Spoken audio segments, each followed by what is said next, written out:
Арайлы Ақтөбе алтын бесік, жолдары оның шұрық тесік. Бүгінгі шығарылым жылда қармен бірге еритін асфальт жайында емес, осында жүйткіп жүрген ресейлік машиналар туралы. Ассалаумағалейкум, ал көрейік ағайын. Стратегиялық жоспарлау және реформалар агенттігінің ұлттық статистика бюросының хабарлауынша, Ресеймен шекаралас аймақта қазақтың нөмірін таққан көліктер азайып кетті. Ақтөбе облысында тура бір жыл бұрын 142 мың автокөлік біздің нөмірмен жүрген. 2021 жылдың ақпан айында 134 мың автомобиль тіркеуде тұрғанын білдік. Бұдан да қорқынышты дерек бар. 2017 жылдың қаңтар айында еліміздің солтүстік өңірінде 151 мың автомобиль тіркелген еді. Қазір содан қалғаны 120 мың. Ақтөбенің қақ ортасында тұрсан, көк туы бар нөмірді сирек көресің. Отандастарымыз Ресейден арзан арба алу үшін қазақстандық тіркеудегі көліктен құтылуға асық. Жайсан кедендік пункті. Күн сайын жүздеген машина соңғы жылдарын қазақ жерінде өткізу үшін шекара асады. Кейбір кісілер бір емес, бірнеше көлік кіргізіп напақа табумен күнелтіп жүр. Жеңіл көлікке утилизация алымын төлеудің қажеті жоқ. Заң бойынша машинаның иесі емессің. Халықаралық қозғалыста жүргендіктен сақтандыру қағазы жеткілікті. Бізді Ақтөбеден 100 шақырым жердегі кедендік бақылау аймағына апаруға келіскен Ермек Мырзахметов Ресейден көлік тасымалдаумен айналысады. Түрімді көрсетпей-ақ қойыңдар деп өтініш білдірді. Осы күнге дейін 37 машина кіргіздім деп мақтанған Ермек әрбір сатылған көліктен кемінде $500 пайда көреді екен. Түстен кейін бірге Ақтөбедегі автобазарға жол тарттық. Any means necessary, nigga, just win. I was down 120, now I'm up $110. Мәскеу облысы, Орынбор, Самара, Новосибирск. Ақтөбенің автобазарына келсең, Ресей географиясын зерттеуге болады. Қазір көліктердің жағдайы мен бағасын сараптаймыз. Cause my trap slap and my hood bunch. Got the spot jam packed and the club jump. Crunch, crunch, crunch, crunch. Братан, мынау Nexia ма, Versace ма? Nexia. What the hell is that? Комплектация Versace ма әлде? Комплектация, люксовый ғой. Аха. Versace наклейка. Түсінікті. Не айтасың машина жайында? Полная комплектация, шумка, евополик, экокош, алькантара. Күшті. Сұрап жатыр ма уже? Сұрап жатыр, ja. Қанша деп жатсың енді соңғы бағасы? $1,5 миллион. Кәдімгідей екен. Қазақстандық тіркеудегі бұндай көліктер 2,5, 2,3 сұрап тұр, е? 2,2, я, сол 2,5 жобасы. Орынбордан әкелінген 9-дық 350 мың теңге сұрап тұр. $1000 да жетпейді бағасы. Ресейден келген көлік. Девятка 85 жылы зауыттан шығып сатыла бастады. Mercedes-Benz V211 халық ішіндегі атауы көбелек. Толық жетек, ферматик. 3,5 миллионға берем дедесі. Сары нөмір иелерінің техпаспортында мынандай жазу бар. Өзге тұлғаларға тіркеуге қойылмайды. Яғни мына көліктің мәңгілік бір иесі бар. Ол келесі адамға тек қана сақтандырумен машинаны бере алады. Осыған дейін қанша машина саттың? Перебут ма? Иә, түсініп тұрмын. Қанша машина саттың осыған дейін? Қайда шкеп жетеді. Жоқ, осы айда деген бұл. Бір-екі машина өткен шығар? 5-6 машина саттым. Күн кетіп баратын тоже Россия. Колесадан қарайсың ғой? Росучеттағы машиналар толып тұр да? Российский сайтқа кірсең аз ғой, керісінше. Бізге келіп алған ғой бүкіл мусор. Енді арзан ғой. Иә, рас. Бір жағынан қазақ машиналарының бағалары қымбат қой. Мысалы, қазақ 14-сылардың бағаларын қарасаң 2 миллион ғой. Осы миллион қаласың, миллион экономдайсың ғой. Халық ақшасына қарай алады. Бірақ қазақтың нөмірімен сенімді жүресің ғой. Мынау Байконур учет. Мына Росучет ше? Ақтөбе базарын тірілтті. Баяғыда бұл жерге келіп ешкім машина сатпайтын, ары кетсе 4-5 көлік тұратын кешке дейін. Енді аймақтардан адамдар келіп алатын болды. Қызылордадан, Тараздан, Шымкенттен, өйткені таңдау бар. Мен талай іздедім сізді. Сіз екен ғой бажасы? Иә, мен ғой бажасы, Ақтөбедегі бажасымын ғой. Ресейден машина алып келіп сатып жүрмін дейсіз ғой? Жоқ, Ресейден әкеліп жүрген жоқ. Жолдас балам әкеліп берген. Қанша бағасы? $1,800,000. Қашан келген? 2 ай болды келгеніне. Сұрап жатыр ма ақырындап? Сұрап жатыр. Ресейде учеттан шығарылған дейсіз ғой уже? Учеттан шығарылмаған тұр әлі учетта. Шығармағанда қайтеді оны 3 литрге? Салық төлеп. Базадан тексеріп көрдіңіз, тұр базада. Әлі тұр ма? Тұр базада, иә. Бәкем, машина сатуды сонда кәсіпке айналдырдың ғой сен? Кәсіпке для интересі бар, ондай көп ақшаға не істемеймін де. Қанша көресің бір машинадан? Мен ба? Мыналардан енді 200-300-ға. 200-300. Клинк советский енді айдайды. Мысалы, Ресейден жаңағына әкелінген машинаны қанша уақыт сатасыз? Жүрмеген ба? Иә. Жүрілмеген әкелсең 2 күнде өтіп кетеді. Мындай салғандар бір аптада жүресіз, 10 күнде. Бірақ мен көп андай майша көп интерес жоқ, сатамын деген. Бірінші қызығын көремін, сосын барып сатамын. 1-2 ай жоқ дегенде айдаймын мен. Ресейдегі иесі железно шарпысады ғой бұны учеттан братан. Мына ауада тұрған машина, иә. Ауада тұр. Бәрі біледі соны, бірақ алады ақырындап. Алады ғой енді, амал жоқ, машина керек. Сатушы да, сатып алушы да машина ауада қалқып тұрған біледі. Ешкім ештеңе демейді. Полиция тоқтатпайды, әңгіме айтпайды. Мына 7-ші машина 3 жылда алып сатып жүрген. Негізі жеке қолданыс үшін көлікті мемлекетімізге келген азамат жыл сайын 30 тәулікке ел аумағынан шығару керек. Әйтпесе қазақстандық нөмір тағуға тура келеді деп жол жүрісі туралы заңның 63 және 65 бабында жазылған, бірақ мұны ешкім қадағалап жатқан жоқ. Ақтөбенің базарында армениялық тіркеудегі көліктер әлі сатылып жатыр. Бірақ бұндай тек қана сақтандырумен ала аласыз, иесі болып саналмайсыз. Honda Odyssey 2007 жылғы бағасы 3 миллион теңге. Макс Nissan Tianaға мини шолу жасап жіберейік. Әйтпесе қашан айтамыз? Бұл Nissan Tiana дегенше жете бағаланбаған машина Қазақстанда. Негізі Camry'дің қарсыласы. Біздің публикаға бұл машина онша ұнамады.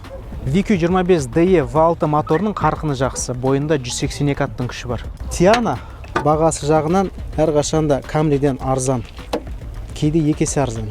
Мысалы, мына 2011 жыл машина 3,5 сұрап тұр. Беретін жер 3 қой, я. 3-те 3 па? 3-те 3 ойлануға болады. Кез келген базардағы баға индикаторы ол Camry. Мұна тұрған құлагерлер Ресейден кіргізілген, Ресей тіркеуінде, бірақ бағасы арзан емес. 4 миллионнан басталады, 5 миллионға дейін жетеді. Мен қазір 30-35 туралы айтып жатырмын. Арзан ба? Нұрқоя.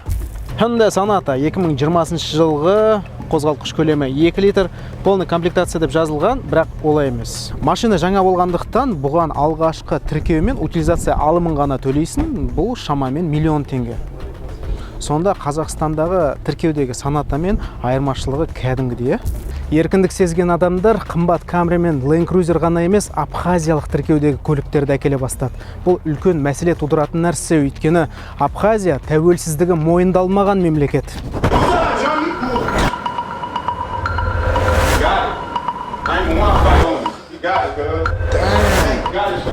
World star before rap, you already know that.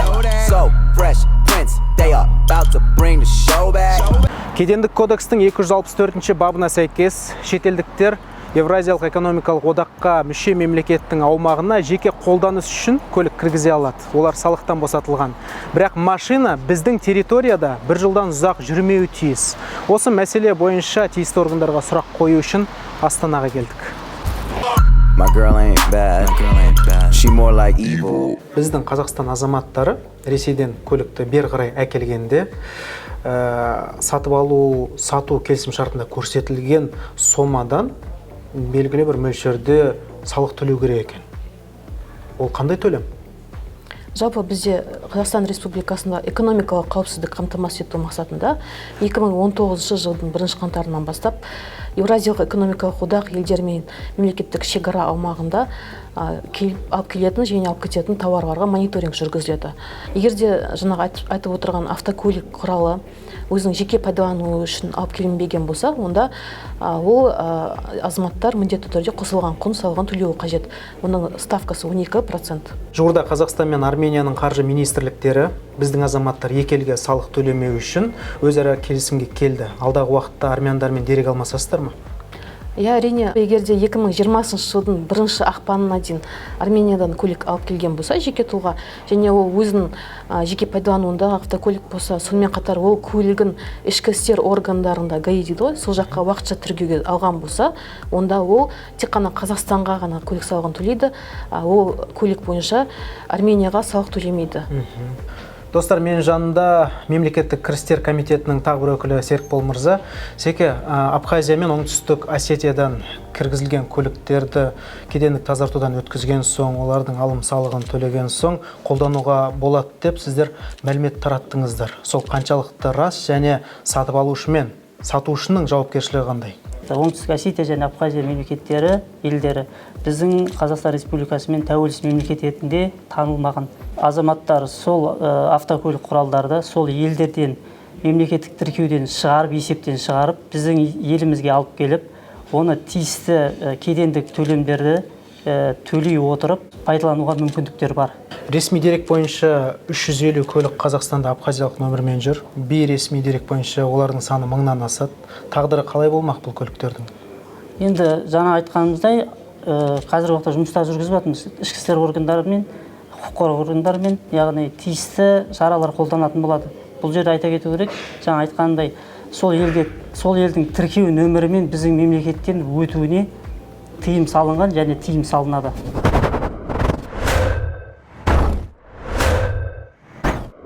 Ресейлік көлік сатып алған кезде 3 құжат аласың. Оның екеуі маңызды емес.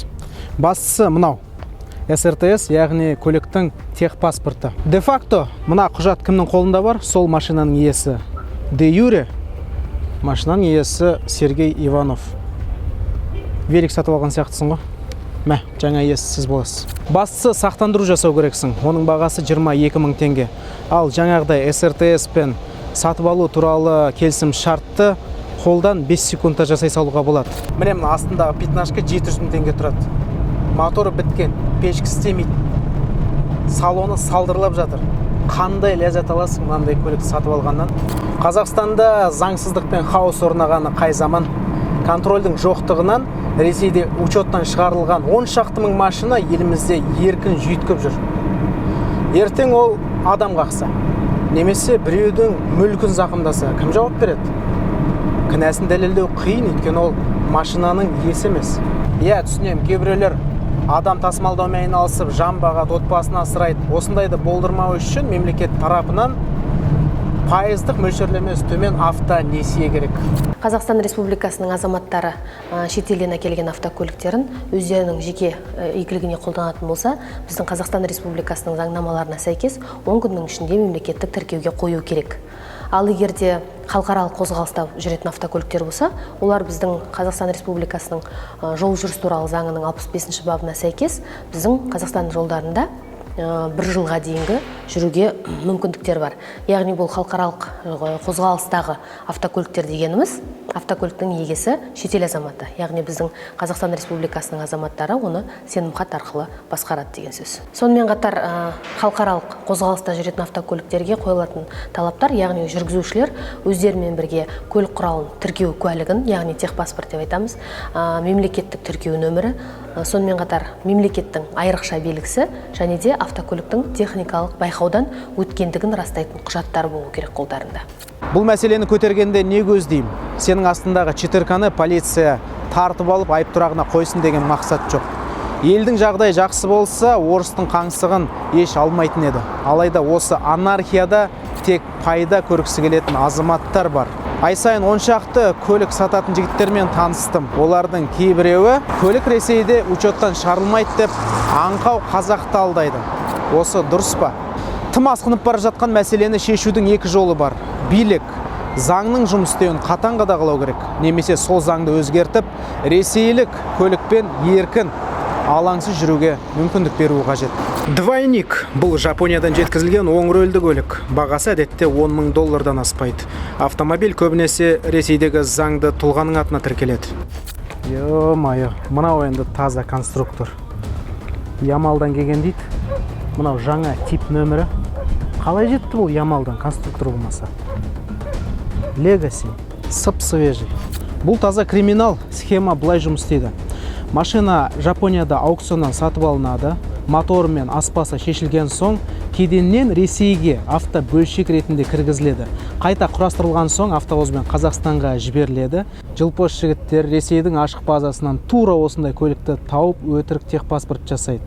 Артынша осы өтірік техпаспорт негізінде нөмірдің дубликатына тапсырыс береді. Қазақстанда көлікке орнатылған соң сата беруге болады. Ішкі істер министрлігінің өкілі двойниктер туралы сұрағыма жауап бере алмады. Өйткені бұл криминалды полицияның құзыретінде. Таяуда ел президенті ТМД мемлекеттерінде автокөлік ұрлауға қарсы және оларды қайтаруды қамтамасыз етудегі ынтымақтастық туралы келісімге өзгерістер енгізу туралы хаттаманы ратификациялады. Яғни полицейлер жақында Ресейде тіркеуден шығарылған көліктерді планшет арқылы көре алады. Ойлаңыздар, Қазақстанда мынанша көлік шетелдік тіркеумен жүр. Бұл сұмдық статистика. Таяуда менің бір көрерменім жазды. Ол жеке атыма айыппұлдар келіп жатыр дейді. Маған қатысы жоқ штрафтар деп мынаны жіберді. Осындай болмау үшін Колеса KZ мобильді қосымшасын жүктеп, айыппұлдарыңызды тексеріп тұрыңыздар. Сол кезде бәрі жақсы болады.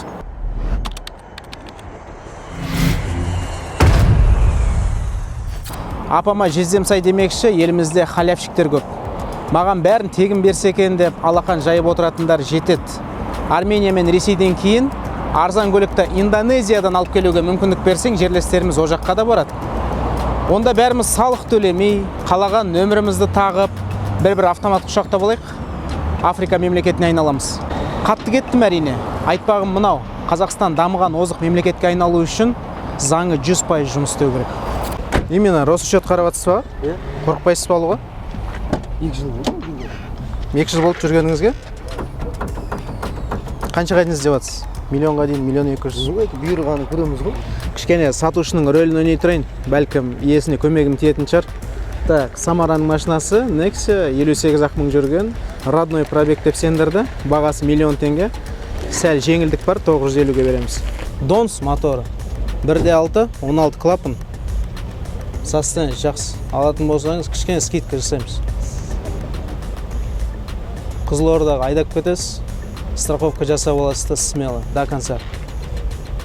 Машина біткенше. Корейский не деймін, алып Жоқ, өзбек машина комплект. Мәселе шешімін табу үшін видеоны трендке шығару керек. Әрқайсымыз 3-4 пікір жазып, роликтің сілтемесін чаттарда таратайық. Менің есімім Олжас Оқас. Арнаға жазылыңыздар, біз каканы ес айтамыз. Me as a